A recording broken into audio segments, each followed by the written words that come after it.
Every 45 seconds, a vehicle is stolen, and over a third of these incidents occur at the person's home. How did they know your address? More than likely, they stalked you there. In this video, I'll reveal what to do when someone is following you in a car. These are expert tips from the police and the FBI and can save your life in a pinch. At the end, I'll share bonus tips that can protect you from being a target in the first place. Tip 1. Confirm that you are being followed. Nearly 1 in 3 women and 1 in 6 men have been the victims of stalking in their lifetime. Of that number, 29% fear it might happen again. So, if you've been stalked before, and even if you haven't, don't ignore your instincts. The first thing you should do is determine if you are being followed. If you're driving in the city, the best way to be certain is to take 4 right turns or 4 left turns. This will bring you back full circle. Nobody drives in a circle, so if the car is still behind you, then you are being followed. If you're driving on the highway, move over to the right lane and slow down. Again, nobody slows down on the highway, not even for an ambulance. You can also pretend you're about to exit, but then get back on the highway at the last second. Whoever imitates you is definitely following you. Another strategy in the city is to drive to an automatic car wash with plenty of visibility. This will give you a few minutes to calm your nerves and keep an eye out for the car. Once you have confirmed that someone is following you in any of these scenarios, don't panic. You don't want them to know that you're onto them, so don't drive erratically. Most especially, never break the golden rule. Tip 2. Do not drive home. When faced with a potentially dangerous situation, humans go into survival mode, which triggers our fight-or-flight response. Instinctively, you'll want to go to a place where you feel safe, such as your house, office, or a friend's house. Don't do any of those. Whoever is following you probably doesn't know where you live or work. By leading them there, you'll make it easier for them to locate you the next time. This also puts your loved ones or colleagues at risk in the future. We hear stories all the time of people who were followed home and burgled or worse. And here's a crazy statistic. 2 out of 3 stalkers follow their victims at least once a week. Sure, you've identified them this time, but what about next time? Don't make it easy for them to find you. Instead, drive to a safe location, preferably the police station or a fire station. Both of these are manned 24 hours a day, and nobody will follow you into either of them. If you can't find a police station, you can also drive to a busy restaurant, gas station, or shopping center. While you're trying to find a busy place to hide, be mindful of this trap. Tip 3. Don't let yourself get cornered. As you try to evade the pursuer, pay attention to where you are. You must avoid driving into a dead-end street, dark alley, or any place where you can easily be trapped. If the street doesn't have multiple exits, don't go down there. Always have an escape route. Stick with roads you are familiar with so you don't end up making a wrong turn. If you stop at a traffic light, keep some distance between you and the car in front of you. A good defensive driving technique is to drive far enough to see the tire and the pavement. This makes it easier for you to maneuver out of dangerous situations.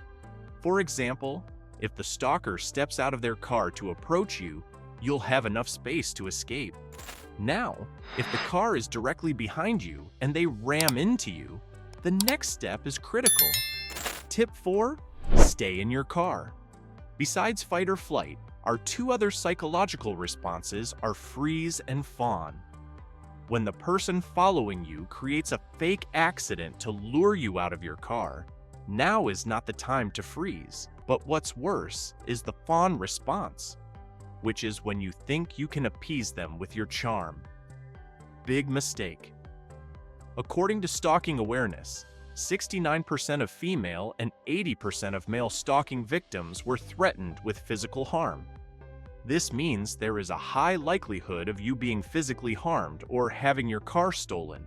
After all, they just bumped into your car, so their intentions are not good. So, whatever happens, do not come out of your car. Your car is the safest place to be right now because it creates a mobile barrier. Even if they're pretending to apologize for the fender bender and want to exchange insurance details, don't. Another tactic stalkers use to get people out of cars is the Good Samaritan gambit. They point frantically to the rear of your car, as if there is a problem, such as a flat tire or a busted tail light. However, your car will usually be the first to let you know when there is a problem. The tire pressure light and other dashboard warning lights are your first line of defense. But even if they don't indicate a problem, don't let curiosity get the worst of you. Don't speak to them and don't come out until you reach a safe place. Remember to keep your doors locked and to roll up your windows whenever you're in a threatening situation. As you make your way to a safe place, the next step will put some distance between you and the follower. Tip 5. Drive on busy roads. As you make your way to a safe place, drive through busy, well-lit public areas. However, you also don't want the place to be too busy, like getting stuck in traffic. Instead, you want a road with enough cars to obscure the view of the pursuer. You don't want them to see what you're doing. Plus, if there's enough space between you, you can lose them at a traffic light. Busy streets also allow you to drive a little quicker when they can't see you. But what if they do the same? Research from Arizona State University shows that people following others are more likely to drive dangerously. This means driving faster, making turns at erratic speeds, and changing lanes without watching. Hopefully, they get into a real fender bender and back off. While it's great to lose your follower, what is even better is for them to get busted before they can hurt you. Tip 6. Call the police. How do you know when someone following you is out to hurt you? You don't. That is why it is always a good idea to call the police. Unfortunately, only 37% of male stalking victims and 41% of women actually report it to the authorities. Once you have confirmed that someone is following you, you are well within your rights to call the police. Even if they don't find the person, you won't get in trouble for making a false report. When you do call for help, don't make it obvious. Don't acknowledge the pursuer by constantly looking over your shoulder or looking in the rearview mirror. Also, don't hold your phone up to your ear. This will only put you in danger. Instead, use a Bluetooth device or put it on speaker. You don't want to alert the stalker to what you're doing so that they don't do something drastic. For example, if they peel off in panic, you won't know the next time they'll be out looking for you. You also don't want them to speed up their timeline by chasing you down and causing harm. Rather, call for help. Keep a steady pace and stay on a major road so that officers can find you easily. Give the cops as much information as you can, like the license plates, your location, and what the person and car look like. Information like the brand, model, color, and other identifying markers. By the way, it's never too early to call the police. You can do so immediately after you notice someone following you. Sometimes, there may even be signs on your car that indicate your vehicle is being targeted. Watch this video to know more. If you see a coin in your car door handle, run and call the police. Tip 7.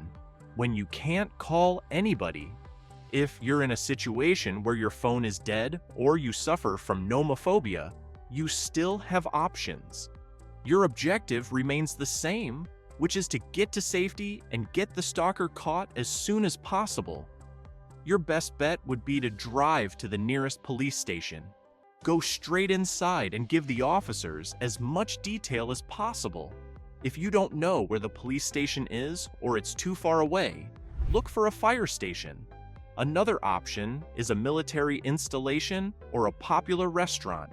You can then call the police from someone else's phone and wait until they arrive. Popular public spaces also have loads of cameras, so that will make things easier for the cops. But what do you do when the attacker speeds up their timeline? Tip 8. What to do in a hot pursuit. While we hope that every encounter will go this smoothly, that's not always the case. In some situations, the pursuer could try to force you off the road or force you to come to a stop. In that case, a bit of defensive driving will do the trick. First, you want to get to a busy road so that you can get some cars between you.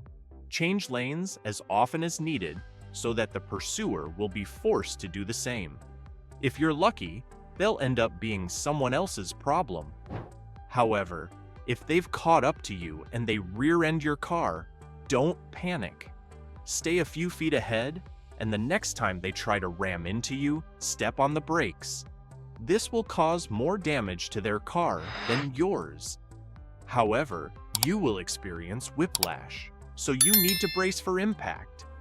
After a maneuver like this, the pursuer might think twice about keeping up the chase. They've seen your nerves of steel and will have to reconsider. But whether the person backs off or not, you should still call the police or drive to their station. Tip 9. Don't go home yet. If you lost the stalker during any of these steps and it looks like the coast is clear, don't get complacent. It still isn't safe to go home. 80% of stalkers also use electronic means. This means it is possible they've put a tracker on your car like an AirTag. That is why you should still go to the police until you get the all clear. When it is time to go home, take a few laps around the neighborhood. This will give you final confirmation that you're no longer being followed. You don't want to bring criminals to your house. Plus, that may be why they are stalking you. They noticed your car and want to know where it's parked and which other cars you have. Driving tips that keep you and your vehicle safe. Number 1. Never unlock your car from a distance. The safest way to get into your vehicle is to unlock it when you're standing right beside it. When you unlock it from across the car park, criminals have enough time to spot you in your car. It also gives lurkers enough time to open the door, search for valuables, or even hide in the back seat. When approaching your vehicle, leave your keys in your pocket. Again, this doesn't give them enough time to figure out which car is yours. When you reach the driver's side door, have a look around to make sure nobody is trailing or creeping behind you. Once you unlock the door, get in and lock it immediately. This is very important. While you're looking at your phone, someone can open the door. That is why you should always keep it locked and windows rolled up. Also, form the habit of always locking your car when you step out. Even if you're only going away for a few seconds, that's enough time for bandits to act, especially if you make the next mistake. Number 2. Keep valuables out of sight. Car break-ins are often crimes of opportunity. Someone passing by sees something irresistible, like a laptop, phone, purse, or jacket. Some people also make the mistake of leaving their car keys in the car. Never leave valuables in plain sight. It's also a reason why car burglaries spike during Christmas. People leave toys and jackets in their cars. If you must, lock them in the trunk. Later in the video, I'll show you how to deter thieves from approaching your car when it's parked. But next, here's something you need to do while you're driving. Number 3. Be aware of how carjackers lure victims. If you drive a new car, it is important to know the different tactics carjackers use. The first is something we discussed earlier in the video, which is slightly bumping into your car. They want you to come out in a fury and hopefully forget to lock the car and carry the keys. If you get bumped in the night and there aren't a lot of people around, stay in your car. Keep your doors locked and windows rolled up. Don't even leave a crack open to speak to the person. You can also honk repeatedly to get more people around you before you come out of the car. But if you feel unsafe, call the police and let the person know the cops are on their way. Another tactic they use is the man lying in the road. They pose these traps in narrow streets with low visibility. They expect you to jump out of your car with the ignition on so that an accomplice can hop in. Unless you see clear signs of an accident and you're sure that there is no one around, don't come out of your vehicle. Otherwise, reverse to an area with another clear exit while dialing 911. Then come out of your car, lock the doors, and approach the person while on the phone with emergency services. Carjackers may also use more subtle tips like flashing lights or pretending to alert you to a problem with your car. Acknowledge the person with a wave, then drive to a secure location before inspecting your car. And when you do look for a place to stop, keep the next tip in mind. Number 4. Practice safe parking. The cheapest place to park is rarely the safest. Only park in well-lit areas with security measures in place. This applies to whether you're parking on the street or the parking lot of a shopping mall. Even though car parks are some of the safest places to park, you still need to choose the right spot carefully. Park in a well-lit area, preferably near the guards, and in clear view of the CCTV cameras. Also, park in a high-traffic area, as this will serve as a deterrent. But wherever you park, always enter in reverse. That way, you have a clear line of sight in front of your car. If you see a strange vehicle pulling up, you can quickly exit and be on your way. The last tip will protect your car when you're not around to do it. Number 5. Install anti-theft devices. The best way to protect your car is by using obvious anti-theft devices. An audible device like a car horn draws unwanted attention when someone is trying to break into your car.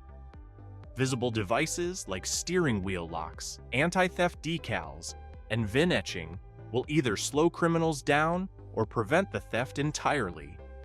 Another visible deterrent is a dash cam. They cost less than $40, but come in handy in different types of situations. The next level is the use of an immobilizer. This will prevent the car from being hot-wired, but even if the intruder steals your key, they won't be able to start the car without the right sequence. The third level is vehicle recovery systems. These make it easier for law enforcement to track down and recover your vehicle. When you do install an anti-theft device, speak to your insurer to see how it can lower your monthly outgoings. So there you have it. 9 tips on what to do if you're being followed, and 5 that reduce the chances of you being targeted in the first place. Being aware of how thieves and stalkers operate will keep you safe. It also helps to learn defensive driving techniques and to always keep your car in good driving condition. You don't want an actual flat tire or for your engine to stall while you're being pursued. Moral of the story: stop skipping car maintenance. If you enjoyed this video, check out our next one: 19 tricks to stop car theft in 3 seconds. Guaranteed.